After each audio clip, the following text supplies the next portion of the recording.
ओशो।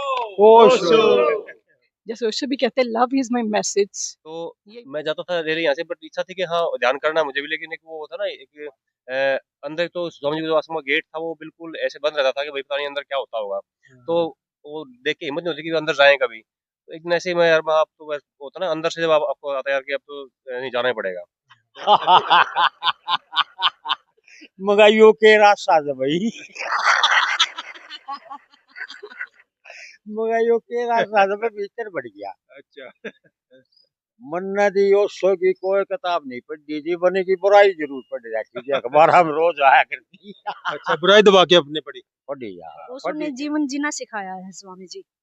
और आज के समय की मांग है कि ओशो के जो भी आदेश हैं या जो भी उनका संदेश है जो वो दे के गए हैं, अगर हम उसको जीवन में फॉलो करें तो जीवन उत्सव है। ओशो की किताबें आपको छिपकर क्यों पढ़नी पड़ती थी, क्या दिक्कत उस थी? टाइम ओशो काफी बदनाम थे, गांव में कहते थे ये सेक्स गुरु है, और परिवार भी मेरे माँ तो क्या थी, अनपढ़ थी, मेरे पिताजी खिलाफ थे ओशो के।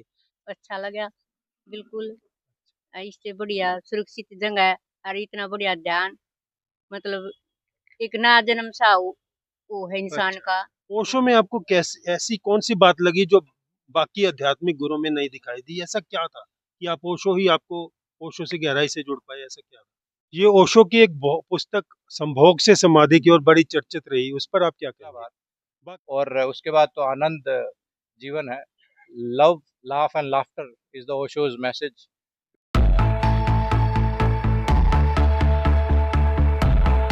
डायनेमिक स्वामी एक्सक्लूसिव टॉक्स यूट्यूब चैनल पर आपका यह मित्र कमलजीत सिंह आपका दिल से स्वागत करता है। दोस्तों, आज हम हैं रोहतक में ओशो आनंद नव संन्यास कम्यून के अंदर। यहाँ पर ओशो एनलाइटनमेंट डे मनाया जा रहा है। ओशो प्रेमी भारत भर से यहाँ एकत्र हुए हैं। सभी मित्र आसपास हैं और इनसे ओशो के बारे में जानेंगे। और यहाँ के जो मुख्य चेयरपर्सन है स्वामी कृष्ण देव भारती जी, उनकी आयु 84 से भी अधिक है। उनसे भी हम बातचीत करेंगे, जो यहाँ के पूरी तरह से कर्ता धर्ता है। कई दशक पहले उन्होंने आश्रम बनाया था। तो अभी सभी से हम बात करते हैं। कृष्ण देव भारती जी का हमारे चैनल पर दिल से स्वागत है। नमस्कार कृष्ण देव भारती जी। नमस्कार स्वामी जी, सभी मित्रों को प्रेम पूर्ण नमस्कार। और हम सब पीछे सीरियस बैठे हैं, इसे थोड़ा सा हंसी खुशी मिले, हंस लें और अच्छा है, ताकि हम ये ध्यान भी हो जाए और आप खुश रहेंगे सब खिला के पूर्णता से। स्वामी जी ओशो के संदेश हंसी खुशी के साथ इस कार्यक्रम की शुरुआत करने जा रहे हैं। स्वामी जी, आप बताइए कि आपका ओशो के चक्कर में आप कैसे आए हैं? क्योंकि कोई भी ओशो से जुड़ता है तो लोग ये सोचते हैं कि ओशो के चक्कर में आप कैसे हैं। आप ओशो के चक्कर में कैसे आए, बताइए। भाई मैं तो बहुतों के चक्कर में था, ओशो ओशो नहीं, आपको बताऊं बात, काफी दिनों से लगा हुआ था इस यात्रा की तरफ। अच्छा, बचपन से ही लगे थे? बचपन हाँ। से ही लगा हुआ हूँ मैं इसमें। और मैंने इतनी किताबें पढ़ी है रिलीजियस, धार्मिक, इतने हरियाणा के जितने भी गुरु रहे हैं पीछे, संत मतों पर दूसरे तीसरे सभी से बात की है मैंने। अच्छा, कई आध्यात्मिक यात्रा पर आप शुरू से ही रहे। हाँ, हाँ जी, हाँ जी। बचपन से ही ये था कि ये गांव में हमारे जो जोड़ों पर बाबे वगैरह रहते थे, जिनसे बातचीत करते रहते थे, हाँ जी, हाँ जी। और उनसे हमें काफी प्रेरणा मिली। और एक उन्मुक्त जीवन होता है, वो आदमी ज्यादा सीखता है, ये मैंने देखा। खुले खुली सोच वाला। सोच वाला और खुले वातावरण में, दरख्तों पर चढ़ रहे हैं, नदियों में नहा रहे हैं, उससे हमने देखा कि आदमी की ग्रोथ ऐसे ही होती है ज्यादातर। और उसमें कंडीशनिंग नहीं बनती है, एक किस्म से ओपननेस होती है, और वो नेचर के साथ होता है, सीखता है नेचर से, प्रकृतिगत अनुभूतियां होती हैं उसमें।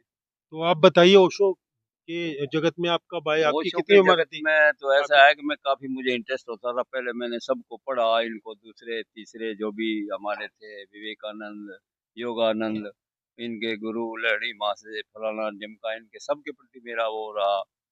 और ये समाज में भी काफी रहे, इनके भी काफी हमने वो किया, जो यम नियम करते हैं। और कई लोगों से संन्यास दीक्षा भी ली, जैसे नाम दाम लेते हैं, ये कभी काफी संन्यास हरियाणा में चल रहे हैं। लेकिन ओशो की एक किताब मिली तो मुझे सारा जीवन बदल गया मेरा। कौन सी किताब थी और कौन से ईयर में लगभग आपको ये सत्य मिली? की खोज और एक और किताब थी कुछ ऐसी, अब तो मैं उनका भी नाम भूल गया, लेकिन वो किताब ऐसे थी बिल्कुल सत्य की ही खोज थी। और साल पानीपत से कौन सा मुझे था, मिली कौन सा वो। साल था वो, वर्ष कौन वो सा? 76 ही लगाओ आप। लगभग 76 की है। 70 लगभग नहीं, पूरा 70, और मैं 15 दिन के बाद पुणे पहुंच गया उनको पढ़ के बस। ओहो, अच्छा, किताब पढ़ते ही आप ओशो पढ़ते के ही ही हो मैं, गए। हाँ, अच्छा, मैं आपकी देखा आयु उस मैंने, समय कितनी थी? मैं था तकरीबन 34-35 साल के अच्छा, आसपास। 34-35 साल मैंने की उम्र। देखा कि यार ये आदमी कौन है, मैं बेचैन हो गया उनको पढ़ के। और मैं फिर एकदम से उनको, चलो भाई, पुणे रेल में ही बैठ गया। ओशो में आपको कैसी ऐसी कौन सी बात लगी जो बाकी आध्यात्मिक गुरुओं में नहीं दिखाई दी? ऐसा क्या था कि आप ओशो ही आपको ओशो से गहराई से जुड़ पाए? ऐसा क्या था? देखो जी, ओशो की जो किताब पढ़ी है उसमें ओशो ने वो सब कुछ इतना खोल के बताया है। बाकी तो चलो भाई, हम मानते हैं उनको, वो करते हैं, और ओशो को की जरूरत ही नहीं है। ओशो से एक ऊर्जा की तरह देखा मैंने किताब को भी, और ओशो के पास गए जब ओशो को देखा तब भी। ओशो को भी हमने नहीं लिया, ऐसा हुआ, क्योंकि ओशो हम तो उस वक्त अपने उसमें थे ही नहीं। ओशो की ऐसी कोई खास बात जो आपके जहन में उतर गई और आपको ओशो की तरफ खींच के ले गई, ऐसी कौन सी ओशो बात? की यही बात थी। ओशो के पास मैं गया तो पहले तो हमें माँ लक्ष्मी ने ही जाने आने का काफी वो किया, विरोध सा किया। लेकिन हमने फिर हम्म, अपने ढंग से विरोध करके भी हम तो मिलने आए, मिलेंगे आज जरूर। अच्छा, तो 1976 रोहतक से में। आया हूँ मैं, तो रोहतक से आया हुआ मैं, अब पूछ लो उनसे, वो मिलेंगे तो मिल लूंगा, नहीं तो मैं वापस चला जाऊंगा। और ओशो ने उसी दिन बुला के, माँ लक्ष्मी ने फिर शर्त रख दी एक, अब भाई संन्यास लोगे तो माला। मैं कहा ठीक है, माला लूंगा मैं। और माला दे के ओशो के सामने बैठे थे, ओशो ने हमें माला पहना दी। और क्या रुचि, ये बात मैं बताता हूँ। ओशो की तरफ हमने देखा, ओशो ने हमें आर पार निकल गया ओशो हमसे। तो वो तो आलम एक ऐसा था कि उसमें कोई, दैट इज बियॉन्ड एक्सप्लेनेशन होता है वो। हमने चरण छुए, ओशो की आंखों में देखा, और ओशो ने हमारे सिर पे हाथ रख के माला पहना दी, और काफी देर तक ओशो लगे रहे मुझे सहलाने सिर को उंगलियों से। और मैं डूबता चला गया उसमें, और फील किया, मैं कहा ये तो, अब ये कहें, मैं तो यही कहूंगा कि भाई हमने खुदा ही देखा कुछ, आदमी तो सोचा ही नहीं हमने। सोचने की बात क्या है, वो और ही कुछ था सिस्टम। पूरा वातावरण ऊर्जा से भरा हुआ था वो ऐसा आलम था। इसलिए मैं ओशो से तो प्रभावित नहीं था, मैं स्वाभाविक था, ऐसे सोचो। अच्छा, स्वाभाविक प्रभावित रूप से तो आप ओशो से जुड़े हैं। हाँ, अच्छा, आप क्योंकि इतना प्रभावित तो इतना रहा मैं कि भाई स्वाभाविक तो अभी हुआ। और ओशो ने मुझे, मैंने कभी ओशो से कोई बात नहीं की, जैसे खास बात ना, कभी कभी कुछ नहीं पूछा मुझे। आपके जीवन में ओशो के मिलने के बाद क्या बदलाव आया, क्या? अभी बदलाव ये आया कि ओशो ने मेरे को ये की बात की, भी क्या करते हो? मैं क्या जी, मैं तो नौकरी करता हूँ।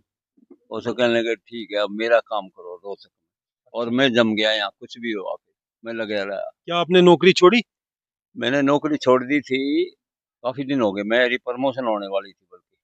अब मैं तो भूल ही गया, 93 में तो मैं रिटायरमेंट ले चुका था वॉलंटरी। अच्छा, अच्छा, 6 साल नौकरी और थी मेरी, अच्छा। प्रमोशन मेरी होने वाली थी। मैं क्या भाई ठीक है, तेरी तो दो ओशो का टकिया की नौकरी और मेरा हाँ, लाखों का सामुंदर है। ओशो का काम करने से आपको क्या मिलता है? क्या मिलता है आपको, बताओ? देखो, ओशो का काम करने से ये है कि ओशो से हमें प्रेम इतना था, ओशो से हमें लगाव इतना था कि ओशो इतने ओशो में हो गए, और हमें ओशो के प्रेमी जो मिलते थे वो ऐसे ही मिलते थे। नहीं, संसार और समाज को क्या दे रहे हो ओशो के साथ लोगों को जोड़कर?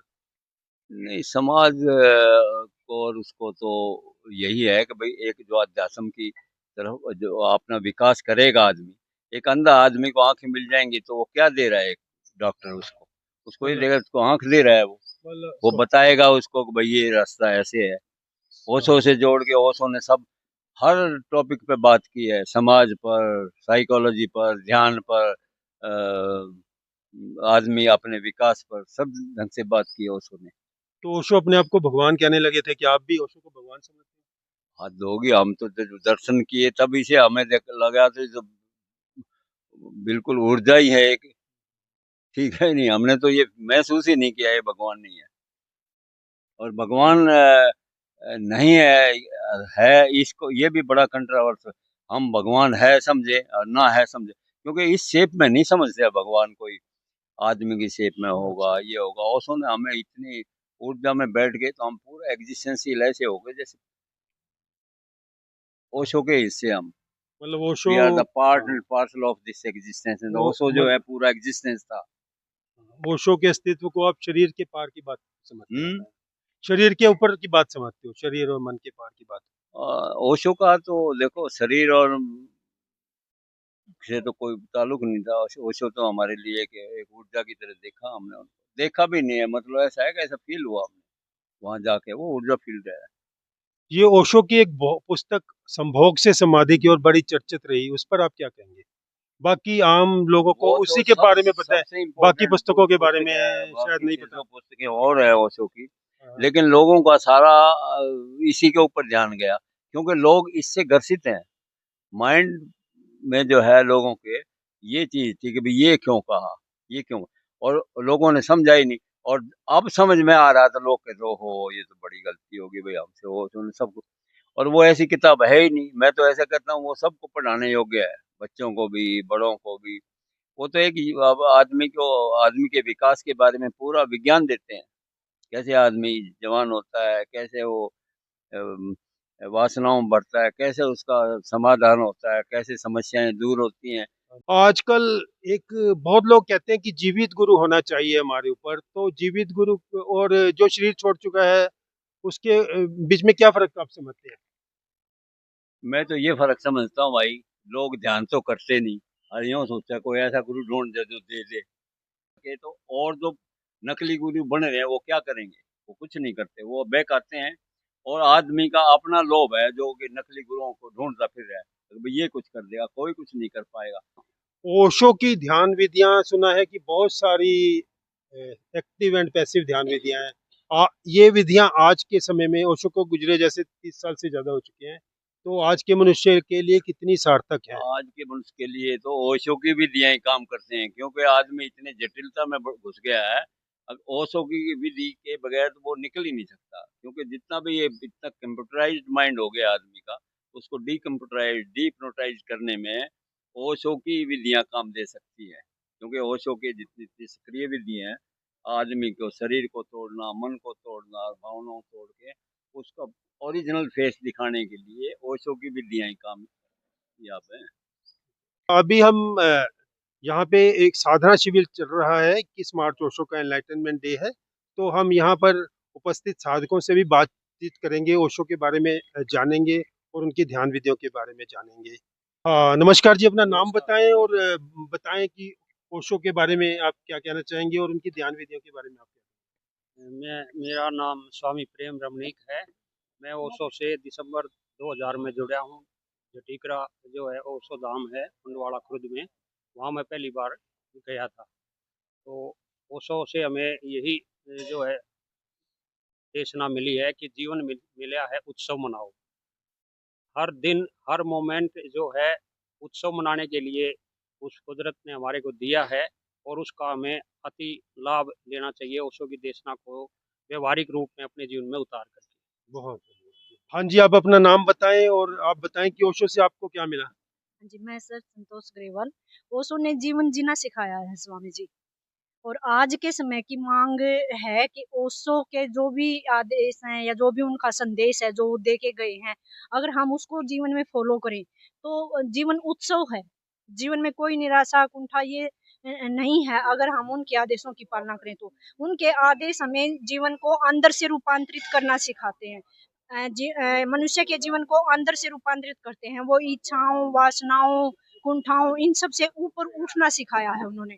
मुझे तो ओशो ने जीना सिखाया, मुझे जीवन मिला अच्छा, ओशो से। आपको ओशो ने जीना सिखाया, बहुत बहुत धन्यवाद। अब आप अपना नाम बताएं और बताएं कि ओशो से आपको क्या मिला और संसार को क्या मिल सकता है। जी, मेरा नाम महावीर है, गांव शलाना से बिलोंग करता हूँ। शिलाना क्या, रोहतक में? हाँ, जज्जर के पास है, अच्छा, रेवाड़ी रोड पे। अच्छा जी। और मैं उस टाइम 90 के आसपास ही ओशो की पुस्तक मेरे को हाथ लगी थी। और उसके बाद लुक छुप के परिवार से पढ़ता था। जब किताब पढ़ी तो पता नहीं ऐसा कुछ जादू है कि यहाँ रोहतक पता चला कि वो शिविर है 3 दिन का। बस वहाँ पहले तो डरता-डरता आया था इधर मैं। ये सोच के पता नहीं वहाँ क्या होता है, इस तरह की गाँव में अफ़वाह थी। तो मैं सामने एक नहर पे खड़ा हो गया था, फिर गेट बंद होया तो मैं अंदर आया। अंदर उस टाइम 3 दिन के 300 रुपए थे और अंदर जो मिला, बस फिर तो मैंने पुण्य की लगन लगी कि 3 दिन में जब इतना कुछ मिला। यहाँ अखिलानंद जी आए थे, मैं सोचता हूँ शायद मेरे लिए आए थे वो। अच्छा, उनके सानिध्य में जो उन्होंने ध्यान करवाया, उसमें मेरे को इतनी मस्ती, इतना आनंद जो मिला ना, फिर मैंने पुणे की लगन लगी। मैं पूना में तो फिर बल्ले-बल्ले हो जाएगी और फिर मैं 1 महीने के लिए पूना चला गया और वाक़ई में वहाँ वो शो ऐसा लगा जैसे मेरे इर्द-गिर्द ही है, मैंने को ऐसा लगा ही नहीं कि वो शरीर से बाहर है। और उसके बाद तो बस मैं फुल रंग में हूँ। अब मुझे ना जीवन से कोई शिकायत है और मैं अपने आप में बिल्कुल ऐसा मानता हूँ कि धन्य भाग हूँ जो किसी तरह मैं ओशो के साथ जुड़ा। ओशोस की किताबें आपको छिपकर क्यों पढ़नी पड़ती थी? क्या दिक्कत उस थी? टाइम ओशो काफ़ी बदनाम थे, गाँव में कहते थे ये सेक्स गुरु है और परिवार भी मेरे माँ तो क्या थी अनपढ़ थी, मेरे पिताजी खिलाफ थे ओशो के। तो मैं अपने पिता के डर से छुप के पढ़ता था। लेकिन जब 1-2 बार मैंने इसको पढ़ा तो ओशो ने कहा कि जो मेरे दुश्मन जो इसको तो समाज मानता है वो मेरे मित्र हैं। तुमने एक काम करना कि किसी तरह मेरी बात उनके कानों में डाल दो। तो मैंने फिर टेप रिकॉर्ड चला के ऐसी जगह रखा मेरे पिताजी के कानों में आवाज़ चली जाती और धीरे-धीरे उनकी कुर्सी जो है ना टेप की तरफ आने लगी। बस फिर क्या था, फिर तो मैं जो ओशो ने बोला था वो सच्चाई हो गया। बोला भाई तू कहाँ जाता है? मैं कहा मैं रोहतक, मेरी तो वही मस्जिद है। तो बोला अब की बार जाते मेरे को भी बता दियो। बड़ा मस्त लगा अच्छा, वो इतना उनका बदलाव डायलॉग। उनका हाँ, उनको उनको भी जो है ना उनकी बात सुन के पता चला कि नहीं, नहीं दुनिया कुछ भी कहे, ओशो वाक़ई में कुछ चीज़ थी। बाद में वो शरीर उनका भी जल्दी पूरा हो गया, नहीं तो आना चाहते थे आश्रम में। हाँ जी, अब अपना नाम बताएँ और आप कहाँ से हैं ये बताएँ और आप ओशो जगत में कैसे आए? क्या चीज़ खींच के आपको लाई? नमस्कार जी, मेरा नाम राजीव कुमार है। सर मेरा घर पहले पास में ही था, यहाँ पे जो ये डिग्गी है पीछे इसके रोहतक, हाँ। रोहतक में ही हाँ, घर पास में ही था। तो मैं डेली सुबह मॉर्निंग में शहर के लिए यहाँ पे रोड है स्वामी जी का आश्रम के सामने, तो वहाँ से डेली जाया करता। बट देखता क्या ओशो का नाम लिखा हुआ है, जानता था ओशो के बारे में कि हाँ ओशो जी हैं। उनके बाद थोड़ा थोड़ा बहुत सुना था यूट्यूब वगैरह पे या अच्छा। साथ ही सुना था मैं, क्या लेकिन जानते थे पॉजिटिव या नेगेटिव? नहीं पॉजिटिव जानता था। नेगेटिव वो अपने ऊपर है कि हम चीज़ को लेते नेगेटिव है पॉजिटिव लेते हैं। जो बातें थी वो तो आपको पता है कि ओशो के बारे में बातें क्या थी उस टाइम पे। जैसे मैं से पहले बताया कि वो सेक्स गुरु के नाम से जाने जाते थे और उनकी जो बुक थी सम्भव से समाधि की तरफ, तो लोग उसको नेगेटिव लेते थे। लेकिन आपके ऊपर है कि आप उसको नेगेटिव लो या पॉजिटिव लो। तो मैं जाता था डेली यहाँ से, बट इच्छा थी कि हाँ ध्यान करना है मुझे भी। लेकिन एक वो होता ना एक अंदर तो स्वामी जी का आश्रम का गेट था वो बिल्कुल ऐसे बंद रहता था कि भाई पता नहीं अंदर क्या होता होगा। तो वो देख के हिम्मत नहीं होती कि अंदर जाएं कभी। तो एक दिन ऐसे ही मैं यार आप तो होता ना अंदर से जब आपको आता है यार कि अब तो नहीं जाना ही पड़ेगा। तो एक दिन मैं ऐसे ही घुस गया अंदर, तो देखा तो स्वामी जी बैठे थे यहाँ सामने पार्क में। तो माँ स्वामी जी ध्यान करना है, बोला आ जाओ भाई। फिर माँ जी, हाँ बोला जी आ जाओ। तो माँ ठीक है जी। फिर तो उस दिन तो चलो ध्यान का डायनेमिक हो चुका था। तो अगले दिन से मैं आया डायनेमिक ध्यान में। तो लगातार मैंने 2-3 महीने लगातार ध्यान के लिए आया मैं डायनेमिक ध्यान में। और बहुत ही मतलब एक लाइफ चेंजिंग मोमेंट था वो मेरा। उसके बाद से फिर मैंने हाँ रेगुलर ध्यान नहीं कर पाया, लेकिन उसके बाद से कोई यहाँ शिविर मिस नहीं करता हूँ स्वामी जी के आश्रम का। और हमेशा ध्यान में करने की कोशिश करता हूँ। बहुत सुंदर, धन्यवाद। हाँ जी, आप अपना नाम बताएँ और अब कहाँ से हैं और बताएँ मेरा ओशो नाम जगत में आप कैसे हाँ आए? मांगे राम से जी, आ रहे ही रहूँ दो रहे ही। यही कोई गाँव है आपका? हाँ जी, हाँ, ठीक है। तो तो न गांव तो है दूर पर आ रहे हैं बालक है शहर में। आपकी आयु कितनी है? मैं तो मैं 80 साल का हो गया, 81 में लाग गया जी। अच्छा जी, मैं आड़ेगा जहाँ था अच्छा। और तो ये लाल चौक के आड़े बाहरने लेकर गए थे भाई यो अच्छा, के लाल रात। चोगा पहने हैं। हाँ लाल चौक और ये बाड़ा मुड़ा ही बड़े सोतरे ही लगे। मगर यो के रास्ता से भाई। मगर यो के रास्ता से मैं भीतर बढ़ गया। अच्छा, मन्ना दी ओशो की कोई किताब नहीं पढ़ी जी, बने की बुराई जरूर पढ़ रखी जी, अखबार हम रोज आया करती। अच्छा बुराई दबा के आपने पढ़ी। पढ़ी हाँ, यार पढ़ी के पढ़ी अखबार हम हाँ। किताब ना पढ़ी। तो लक्षर वो ला रखा था जो आप जिक्र कर रहे थे ना, वो अच्छी दस गया था। हाँ तो मैं भी दस रहा था। वो अच्छी दस रहा था ना, न्यू मैं भी दस रहा, दिल टूट रहा था, हार्ट की बीमारी थी। ठीक है, हाँ, हाँ। रोटी खाए पर थोड़ी दूर भी ना चल जाता। अच्छा तो वो एक लेक्चर सुना मैंने, मन ने नहीं हुआ मगर इस आदमी में जो दोस्त ने पढ़ रखे ना ये अखबार में इस आदमी में नहीं हो हाँ, वो पहली तो से सही बात बात ये है मन में उनकी वाणी सुन के हाँ आपको उनकी लगा। वाणी और वो हाथी के लेकर गया मैं भी लेकर गया इतना उत्साह आ गया कि ये बात हुई भी रहा ना जितना हाथी लेकर गया ना मैं गले लेकर गया हाँ उस जो मेरा दल सा टूट रहा था ना ये वाणी ने चढ़ के और फिर मन ने सोचा ये कैसा करिए जानी करे मत चलते इतनी दूर भी ना सकता मगर अभी मैं तो इसने नहीं फिर है ना वो प्रार्थना के भीतर से लेकर की बात सुनी गई बस मैं इसे ध्यान कराया था कुर्ता पजामा दोनों चीज भी किया और वो दर्द ना हुआ है मेरे ध्यान में कद्दे भी यो सकरिए ध्यान से या लाले जो खाड़े नो कुश्ती कर ली अगर नहीं गला हो तो कोई यार ना हिला हो तो बात दूसरी है ठीक है और तो भाई मेरी तो वह बीमारी भी होगी तो मेरा एक साथी था बड़ा आदमी था मायने का वो आया वो दोनों में धर्म और कर्म की बात सुना करता और वो ध्यान न ईसा करता अगर भाई ध्यान तो लग गए को और जी मैं आर्य समाज में जा रहा था पहले आर्य समाज में ईसा कर दे ही योग ने आदमी सूत्र जाग लग गए अगर दुनिया तो होए को जा तब मैंने देख के बात निकली ना बड़ा कड़ा उत्तम फंस गया तू वो और बड़ा आदमी बड़ा भगत आदमी था और यानी वो इतनी नेगेटिव एनर्जी की जान के प्रति बिना लग नहीं सकता मगर ईसा ना जगह का भगवान आ रहा जब वो दोरा खड़ा हो रहा मैं बोले उससे अरे खड़ा होया करता जो झूठी डाल है चलो ठीक है हाँ हाँ हो गया आपका धन्यवाद जी। आजा एक आर्य समाज का महाराज जिसकी गैल में जाया करता ना जी बड़ा शुद्ध आदमी था वो और अनपढ़ आदमी था और पहाड़ी रहा फिर हड़जोड़िया एक पड़ोसी मास्टर था वो जो कह खगा सीख के और जो वेदा के गुरुकुल में पढ़ रहे ना उनसे भी विद्वान हो गया था वो और वो एनलाइटेड आदमी था और तो वो ने भी नहीं कोई तू पड़ा भाई तू ये तो बदनाम से था उसको बोला कड़ा गलत आदमी भी हमें चला गया तो मन ने ऊ तो वो है जो ध्यान में मेरी गैल बात बने थी वो बता दी तो बोला भाई ये तो अनुभव जो तंदे होंगे ना ये तो बड़े बड़े योगी हैं ये बात उसने कही ठीक है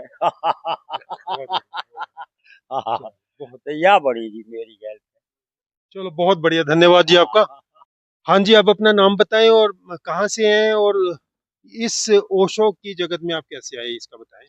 मेरा नाम सुदेश है जी, गांव चिलाना है। अच्छा और मेरे चिलाना हरियाणा अच्छा और मेरे हस्बैंड आया करते यहाँ आश्रम में, अच्छा उसके साथ ही एक दो बार मैं आई, मैंने अच्छा लगा बिल्कुल। इससे बढ़िया सुरक्षित जगह है और इतना बढ़िया ध्यान, मतलब एक ना जन्म सा वो है इंसान अच्छा का जब जो ध्यान में लीन हो जाए।